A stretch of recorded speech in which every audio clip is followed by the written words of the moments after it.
বাসনাহীনা কিজানি মানে কি আৰু যোৱা বছৰত প্ৰকাশিত একমাত্ৰ উপন্যাস, যিখন উপন্যাস প্ৰকাশ হোৱাৰ আগৰে পৰা লেখকে গালি খাবলগীয়া হৈছিলে।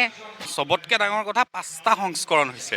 আচলতে উপন্যাসখনক লৈ চৰ্চা, সমালোচনা, গালি গালাজ পৰ্যন্ত হৈছে।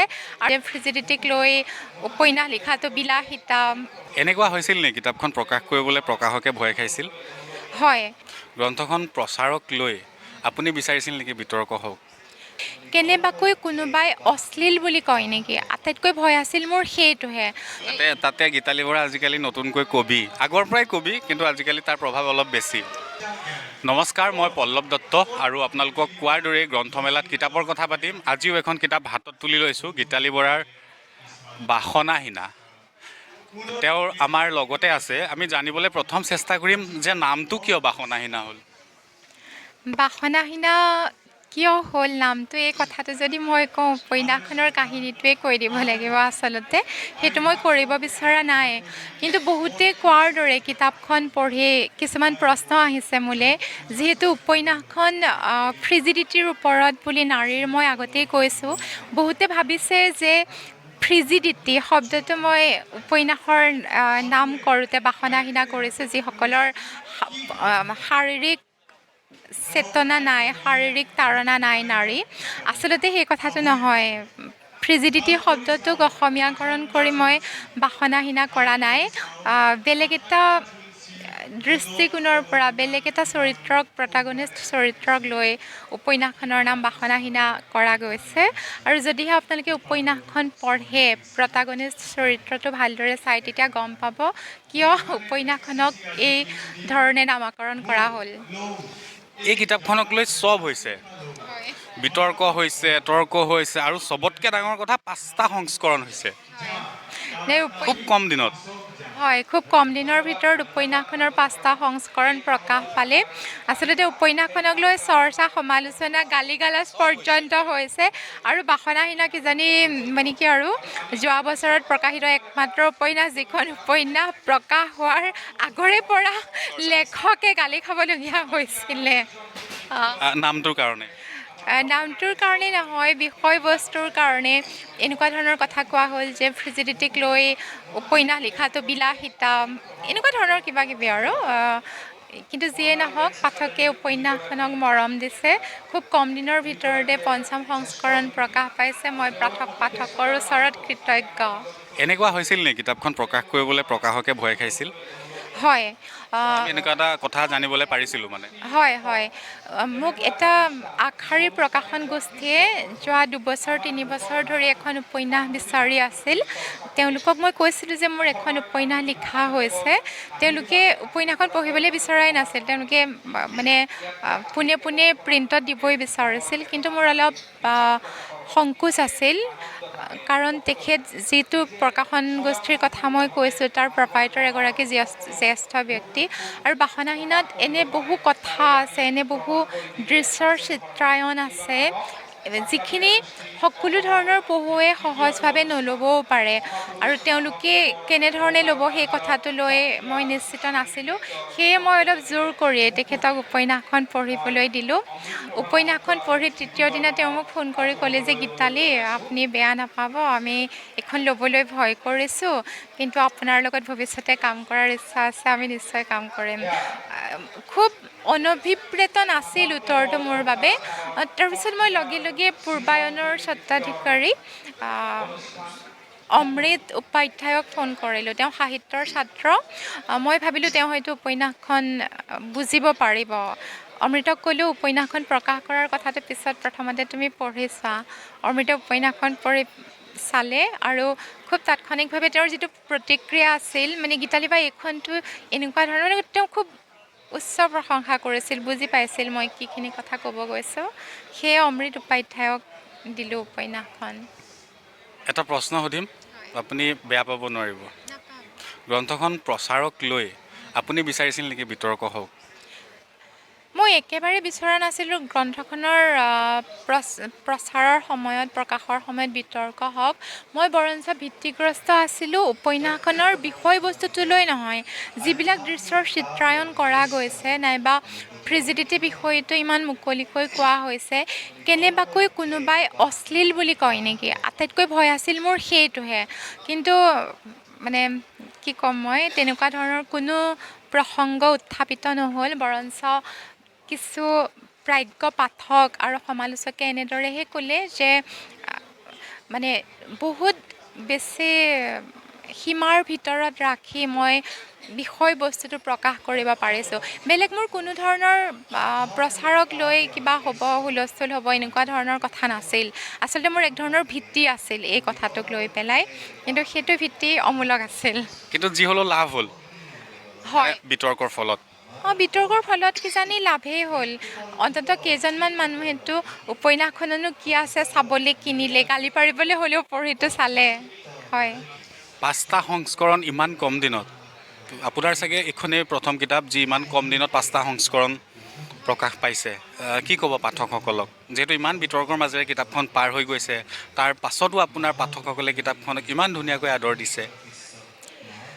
বাসনাহীনাৰ বিষয়বস্তুটোৱেই নহয়, লিখাৰ যিটো শৈলী, সেই শৈলীটো অসমীয়া উপন্যাসত অলপ অগতানুগতিক।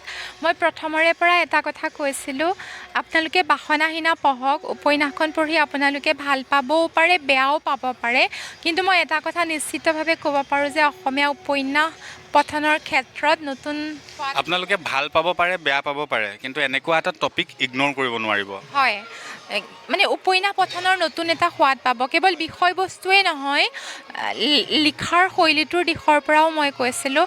আৰু ভাবিছোঁ এই নতুনত্বক বহু পাঠকে আদৰি লৈছে। এই নতুনত্বৰ কাৰণে উপন্যাসখন বেছি পাঠকৰ মাজলৈ গৈছে। যেনে ইয়াত বহুত ধৰণৰ কবিতাৰ অনুবাদ আছে, বিশ্বৰ বিভিন্ন ভাষাৰ কবিতাৰ অনুবাদ আছে।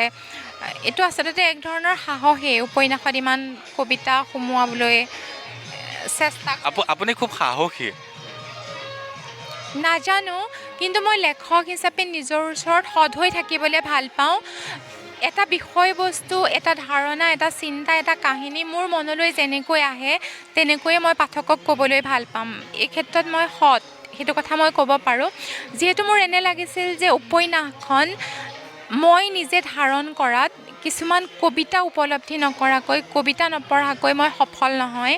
পাঠকক ক'বলৈও মই সেই কবিতাখিনি উলিয়াই দিছিলোঁ। কিছুমানে কৈছে যে বাসনাহীনাত কবিতাৰ পয়োভৰ বেছি হৈছে। তাতে গীতালি বৰা আজিকালি নতুনকৈ কবি, আগৰ পৰাই কবি, কিন্তু আজিকালি তাৰ প্ৰভাৱ অলপ বেছি। নহয়, সাময়িকভাৱে কবি হৈছিল। কিজানি নিচুক তৰাৰ দৰে মোৰ প্ৰথম আৰু শেষ কবিতা সংকলন। মই তাৰপিছত আৰু কবিতা লিখা নাই, হয়তো নিলিখিম। প্ৰথম ঠিকে আছে, কিন্তু শেষ হ'ব নালাগে, আমি আৰু আশা কৰোঁ। কিন্তু মই সচেতনভাৱে কেতিয়াও কবিতা লিখিব হয়তো নিবিচাৰিম। সেইটো এটা বেলেগ ধৰণৰ সময় আছিলে। মানুহে কিছুমানে কৈছে যে কবিতাৰ পয়োভৰ বেছি হৈছে, সেইটোও মই মানি লৈছোঁ। কিন্তু মোৰ কাৰণে গোটেই সময়খিনি এনেকুৱা আছিল যে উপন্যাসখনৰ কাহিনীটো, বিষয়বস্তুটো কবিতা নোহোৱাকৈ মই ধাৰণ কৰিব পৰা নাছিলোঁ, নাইবা লিখিব পৰা নাছিলোঁ। আৰু কি ক'ব, আৰু কি কিতাপ আপোনাৰ এইবাৰ প্ৰকাশ পাইছে? 1909 চনত এখন সৰু উপন্যাস লিখিছিলোঁ, দৰিয়লি। তেতিয়া আজিৰ দৈনিক বাতৰিৰ সম্পাদক আছিল মিহিৰ দেউৰী ডাঙৰীয়া। তেখেতে আমাৰ পূজা আৰু বিহু ইছ্যু যিবিলাক হয় দৈনিক বাতৰিৰ, সাহিত্য সংখ্যা হিচাপে প্ৰকাশ পায়, বৃহৎ কলেবৰৰ হয়, 450-500 পৃষ্ঠাৰ। তাৰ বাবে এখন উপন্যাস লিখিবলৈ কৈছিল মোক। সেই সময়ত মই বুদ্ধজয়া আৰম্ভ কৰিছিলোঁ আৰু বহুত বিপাঙত পৰিছিলোঁ, কাহিনীক লৈ, ভাষাক লৈ। তেতিয়া মই দৰিয়লি নামৰ উপন্যাসখন লিখিছিলোঁ। এইখনত আলফাৰ উত্থান আৰু আলফাক মানুহে গ্ৰহণ নকৰা হৈ অহা সময়ছোৱাৰ কিছু কথা আছে। তাৰ লগতে মেগন কছাৰী, যে মিঠিংগা দৈমাৰী, তেওঁৰ জীৱনত ঘটা এটা সৰু ঘটনা আছে উপন্যাসখনত, যিটো মই মোৰ এজন বন্ধুৰ মুখেৰে শুনিছিলোঁ, যিজন মেগন কছাৰীৰো বন্ধু হয়। সেই ঘটনাটোৰ বাদে বেলেগখিনি মোৰ কল্পনা। এটা সৰু হৰিণা পোৱালীক লৈ এটা কাহিনী আছে, সেইটো মেগন কছাৰীৰ জীৱনৰ পৰা লোৱা, মই শুনা। বাকীখিনি মোৰ কল্পনা। আৰু দিদাউলা, মৰমৰ দিদাউলা, দ্বিতীয়খন উপন্যাস যি এইখন কিতাপত সংকলিত হৈছে, সেই উপন্যাসখনৰ পটভূমি ডিমা হাছাও। আচলতে ডিমা হাছাওক লৈ বহুত বছৰ জুৰি 16 চনৰ পৰা মই এখন উপন্যাসৰ কাম কৰি আছোঁ। সেইখন এতিয়াও শেষ হোৱা নাই আৰু হয়তো এবছৰমান লাগিব মোক উপন্যাসখন শেষ কৰিবলৈ। সেই উপন্যাসখন আৰম্ভ কৰাৰ আগৰ সময়ছোৱাত মই মোৰ কেইজনমান বন্ধুৰ লগত হাফলঙলৈ গৈছিলোঁ। ডিমা হাছাওৰ দিদাউলা নামৰ এখন নদীৰ পাৰলৈ গৈছিলোঁ। ডিমাছা সংস্কৃতিৰ বিষয়ে কিছু কথা অধ্যয়ন কৰিছিলোঁ। সেই অধ্যয়নৰ ফচল এই উপন্যাসখন দিদাউলা, মৰমৰ দিদাউলা। আৰু মই এইখন লিখিছিলোঁ তেতিয়াৰ অসমীয়া প্ৰতিদিনৰ সম্পাদক নিত্য বৰাদেৱৰ অনুৰোধ মৰ্মে। সেই দুইখন চুটি উপন্যাস, সেইখন প্ৰকাশিত হৈছিল 2016 চনত। গতিকে 2009 আৰু 2016 চনত প্ৰকাশিত হোৱা দুখন সৰু উপন্যাসৰ সংকলন এইখন দিদাউলা, মৰমৰ দিদাউলা।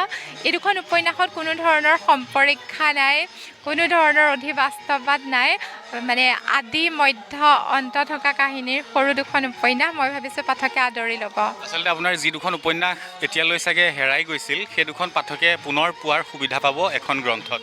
হয় হয়, আচলতে দৰিয়লি উপন্যাসখন প্ৰকাশ হোৱাৰ পিছতে দুই এটা প্ৰকাশন গোষ্ঠীয়ে প্ৰকাশ কৰিবলৈ বিচাৰিছিল, কিন্তু মই তেতিয়া ভাবিছিলোঁ যে মোৰ প্ৰথমখন প্ৰকাশিত উপন্যাস বুদ্ধ জায়াই হওক, যিহেতু মই কঠোৰ শ্ৰম কৰিছিলোঁ। আৰু দিদাউলা, মৰমৰ দিদাউলা প্ৰকাশ হোৱাৰ পিছতো কিন্তু প্ৰকাশন গোষ্ঠীয়ে বিচাৰিছিল দুই এটা প্ৰকাশ কৰিবলৈ। তেতিয়াও মই প্ৰকাশ কৰাৰ কথা ভবা নাছিলোঁ, কাৰণ মোৰ আৰু অলপ মৌলিক উপন্যাস ভালদৰে পূৰ্ণাংগ ৰূপত লিখাৰ ইচ্ছা আছিল। এতিয়া 3খন যিহেতু লিখা হ'ল, এই দুখন এতিয়া প্ৰকাশ নহ'লে ভৱিষ্যতে হয়তো মই প্ৰকাশ কৰিবলৈ আৰু সংকোচ কৰিম। গতিকে বন্ধু প্ৰকাশক ধীৰাজ লহকৰৰ অনুৰোধ মৰ্মে দুইখন উপন্যাস মই তেওঁক দিলোঁ আৰু দিদাউলা, মৰমৰ দিদাউলা আপোনালোকৰ সন্মুখলৈ আহিল। আৰু এখন গ্ৰন্থ আছিল আপোনাৰ, যিখন প্ৰকাশ পাইছে নতুনকৈ। এইখন গ্ৰন্থৰ বিষয়ে ক'ব নেকি? আচলতে এইখন গ্ৰন্থ মানে মোৰ খুব মৰমৰ, ক্ল'জ টু মাই হাৰ্ট বুলি ক'লে যি বুজা যায়। সদায়েই উপন্যাসতকৈ গল্পবিলাকৰ লগত মই বেছি সম্পৃক্ত হৈ থাকোঁ। নিজৰ গল্পবিলাকলৈ মোৰ মৰম বেছি। আৰু বাসনাহীনাৰ 5টা সংস্কৰণ প্ৰকাশ পোৱাৰ পিছতো মই নিজৰ মাজত এজন গল্পকথককে দেখা পাওঁ। পথিক মেঘৰ মাত শুনি মোৰ এই সংকলনখনত 2008 চনত প্ৰকাশ পোৱা মোৰ অৰ্গল খোলা প্ৰিয়ম্বদা শীৰ্ষক গল্প সংকলন, নিৰৱধি নৈৰাঞ্জনা যিখন 2012 চনত প্ৰকাশ পাইছিল সেইখন, আৰু সত্য সূৰ্য যিখন 2015 চনত প্ৰকাশ পাইছিল।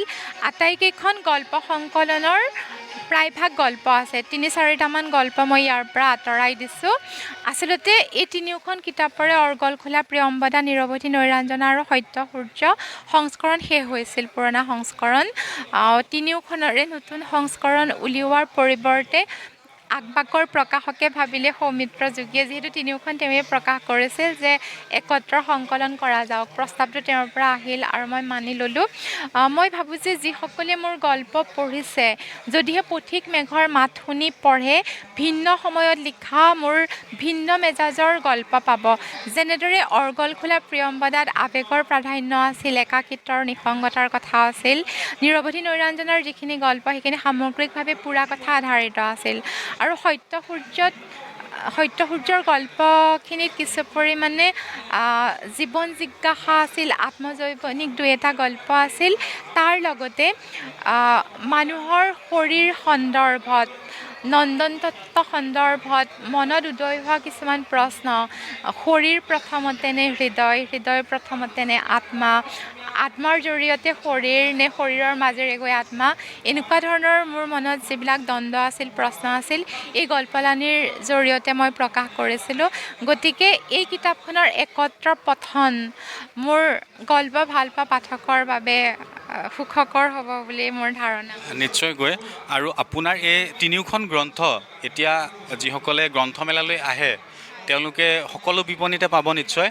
আৰু যিসকল গ্ৰন্থমেলালৈ আহিব পৰা নাই, গুৱাহাটীৰ বাহিৰত থাকে, তেওঁলোকে কেনেকৈ আপোনাৰ গ্ৰন্থকেইখন সংগ্ৰহ কৰিব পাৰিব? বাসনাহীনা আৰু দিদাউলা, মৰমৰ দিদাউলা, এই 2খন গ্ৰন্থ আমাজন আৰু ফ্লিপকাৰ্টত উপলব্ধ হৈছে বুলি মই জানোঁ। বৰ্ণৰ জৰিয়তে পাব। বৰ্ণৰ জৰিয়তে সকলো গ্ৰন্থ পাঠকসকলে ঘৰত বহিয়ে ক্ৰয় কৰিব পাৰিব। জাগৰণ গোষ্ঠীয়েও এই সুবিধাটো দিছে। তদুপৰি আগবাকৰ নিজা পেজ আছে, পাঞ্চজন্য বুকছৰো নিজা পেজ আছে, পূৰ্বায়নৰো আছে, তাৰ জৰিয়তে ক্ৰয় কৰিব পাৰিব। আকৌ কবিতা কেতিয়া লিখিব?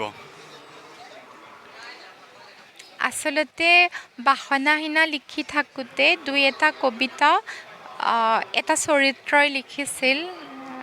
স্পষ্টতঃ সেই চৰিত্ৰই লিখিলেও কবিতাকেইটা মোৰেই আছিল। আচলতে কবিতা ধুমুহাৰ নিচিনাকৈ আহিছিল। কবিতা মই খুব বেছি পঢ়োঁ, কিজানি মই গল্প বা উপন্যাসতকৈ জীৱনত বিশ্ব সাহিত্যৰ কবিতা বেছি পঢ়িছোঁ। মই নাজানো কবিতা আকৌ কেতিয়া লিখিম। যদি মন যায় আকৌ যদি কবিতাৰ ঋতু এটা আহে লিখিম, কিন্তু মই সচেতনভাৱে কবিতা নিলিখিবলৈ ভাল পাওঁ। মই একদম সঁচাকৈ কৈছোঁ। আৰু নিচুক তৰাৰ দৰে যিসকলে পঢ়িছিলে, মই ভাবোঁ তেওঁলোকে আকৌ কবিতা আশা কৰে আপোনাৰ পৰা। তেওঁলোকক কি ক'ব আপুনি? কবিতাৰ টুকুৰাবিলাক দেখোন মোৰ গল্পত উপন্যাসত সোমাই থাকেই ক'ৰবাত। তথাপি মই নাজানো কি কৰোঁ, কিন্তু মোৰ গল্প আৰু উপন্যাসৰ মাজতো ক'ৰবাত কবিতাৰ নিচিনাই বিমূৰ্ততা থাকে, এবষ্ট্ৰেক্টনেছ থাকে। বাসনাহীনাৰ ভিতৰত 2-4টা কবিতা পাঠকসকলে পাব। হয়, বিশ্ব সাহিত্যৰ কেইবাটাও খুব সুন্দৰ কবিতাৰ অনুবাদ আছে তাত। পাব্লো নেৰুদাৰ কবিতাৰ অনুবাদ আছে, চিলভিয়া প্লাথৰ কবিতাৰ অনুবাদ আছে, আৰু এটা চৰিত্ৰই নিজে লিখা অৰ্থাৎ মই লিখা কবিতাও বাসনাহীনাত আছে, পাঠকে পঢ়িবলৈ পাব। আপোনাক ধন্যবাদ জনাইছোঁ। আৰু নতুন বছৰৰ পৰিকল্পনা কি, আৰু কি পৰিকল্পনা কৰিছে আপুনি? নতুন বছৰত মই ক'লোঁ যে ডিমা হাছাওৰ পটভূমিত গোষ্ঠীগত সংঘৰ্ষ, ৰাজনীতি, সমাজনীতি, দাৰিদ্ৰ এই সকলোকে লৈ এখন উপন্যাসৰ কাম মই কৰি আছোঁ 2016 চনৰ পৰা। আচলতে প্ৰায় 1.5 বছৰৰ আগতে উপন্যাসখন সম্পূৰ্ণও হৈছিল, কিন্তু মোৰ পচন্দ নোহোৱাত মই আঁতৰাই থৈ দিছিলোঁ।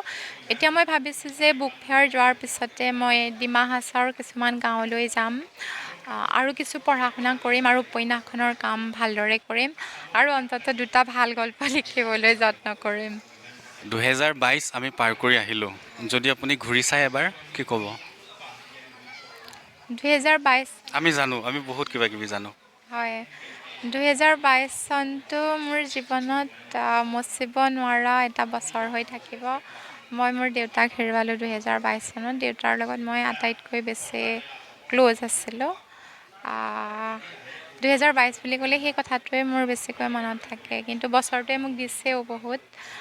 বাসনাহীনা পহুৰ মাজলৈ আহিল, পহুৰ মৰম পালে, আৰু সুখ আৰু দুখৰ মাজেৰে। কিন্তু 2022 বুলি ক'লে মোৰ প্ৰথমতে এইটো কথাই সদায় মনলৈ আহিব যে মোৰ দেউতাক মই এইটো চনতে হেৰুৱাইছোঁ। ভালে থাকক, কুশলে থাকক, আমি তাৰেই কামনা কৰিলোঁ। আৰু আপোনাৰ পাঠকসকলৰ বাবে সদায় আপুনি লিখি থাকক। ধন্যবাদ পল্লৱ। ধন্যবাদ।